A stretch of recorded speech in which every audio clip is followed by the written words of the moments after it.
ఎప్పుడు నోటికి చెయ్యడ్డు పెట్టుకుని మౌనంగా ఉంటాడు. ఆయన కన్నా అంత గొప్ప ముఖంతో ఉండి, అంత విద్వాంసుడిగా, అంత మంచి ప్రవర్తన కలిగిన ముఖంతో ఉన్నవాడు లోకంలో ఇంకెవరు ఉన్నారు? ఆ ముఖంతో మనకు అంత నేర్పుతున్నాడు. కాబట్టి సుముఖ, ఎప్పుడూ మాట్లాడుతూ ఉండకు, మౌనం కూడా నేర్చుకో అని చెప్పడానికి ముఖమునకు చెయ్యడ్డు పెట్టుకున్నవాడు. అంటే నోటికి తొండం అడ్డు ఉంటుంది కాబట్టి సుముఖ.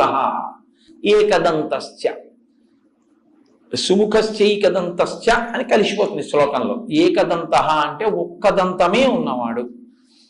ఏనుగుకి చాలా అందమైంది ఏది అంటే దాని దంతమే. దానికి 2 దంతాలు ఉంటాయి, ఇటొక దంతం ఇటొక దంతం తొండానికి. కానీ విఘ్నేశ్వరుడికి కుడి చేతి వైపు దంతం ఉండదు. ఎందుకు ఉండదు అంటే ఆయనే విరిచేశాడు. ఎందుకు విరిచేశారు అంటే మహాభారత రచన చెయ్యవలసి వచ్చింది. వ్యాసుల వారు